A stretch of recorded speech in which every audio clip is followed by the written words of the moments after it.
Assalomu alaykum hurmatli YouTube kuzatuvchilarimiz. Bugun Oqyerimizda juda ham qulay lokatsiyasida bir necha sotiq? 9 sotiqli xonadonimiz sotilyapti. Ichkarilarini birgalikda ko'rsatib beraman. Manzili Oqyer masjididan mana shu Bog'iston tarafga qarab burilganingizda tabib amakilarning uylari keladi. O'shanga yetmasdan chap qo'lga kirib kelganingizda. Mana shu kirib kelganingizda o'ng qo'lda tupik ko'cha. Yana ham bilishlaring uchun Sarvar aka aptekachining uyini oldidan o'tganingizdagi tupik ko'chada sotiladigan hovlimiz. Tol ko'chaga kirib kelganingizda mana shu 9 sotiqli xonadonimizga kirish joylari. Mana shu xonadonimiz sotilyapti. Ichkarilarini birgalikda ko'rib chiqamiz. Sizlarga mumkin mana eshikdan ham eson-omon kirib oldik. Ya'ni bu tomondan amakilar tomonidan kirdik. Bu yer qulf ekan. Mana ko'rishlar mumkin. Bag'da 3 ta xona sinchli uy tepalarigacha bitirib qo'yishgan. Voy, bu uyga ketgan yog'ochni aytmaysizmi?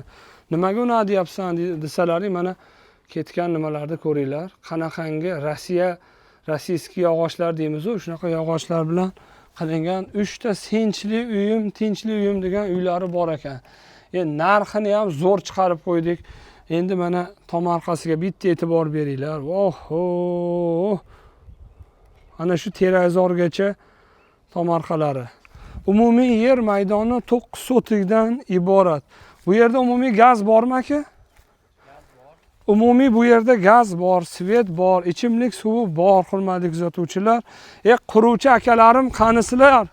Mana sizlarga kotej qurib sotgani, uy qurib sotgani mana 9 sotiqdan iboratli xonadonimiz. Xolasalaring quruvchilar mana bu joyni buzib tashab, o'rtadan bo'lib kotej qilsalaring bo'ladi. Endi quruvchilar biladi. Yo'q desalaring, bunaqasiga ko'cha qilib turib, yon tomoniga bir 6 ta kotej solsalaring bo'ladi.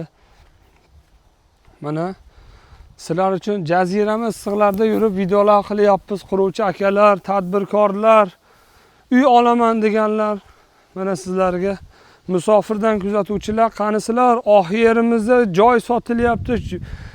Tomorqani narxida uylari bilan mana shu 9 sotiqli yerimiz sotilyapti. O'lgurib qoldi. Ko'rishinglar mumkin. Tomog'im og'rib qolyapti. Alloh o'zingga shukr. Mana shu 9 sotiqli xonadonimiz sotilyapti. Qiziqqanlar pastda egalarning raqamlarini qoldirdik. Aka, narxini nech pul deymiz narxini? Narxini 32 mingdan tushib beramiz. Ko'rdilaring, mana egalari, hujjatlarda muammo yo'q, ha? Notariusda o'tkazdirib berasiz, pulini sanashaveradi. Hozir yana ham yaxshi bo'lib qoldi. Bank orqali to'lovlar bo'lyapti. Ya'ni siz oluvchi odam bankka pulini qo'yadi. Siz u odamga o'tkazdirib berasiz. U odam kelib turib, endi pulimni beravering desa beradi. Dadamning nomida. Ha, muammo yo'q. Muammo yo'q. Muammo bo'lsa to'g'rilaymiz orada agar. Ha. Muammo bo'lsa to'g'rilaymiz. Xudo xolasa. Eshitdilaring, mana egalari umuman hujjatlardan muammo yo'q deyapti.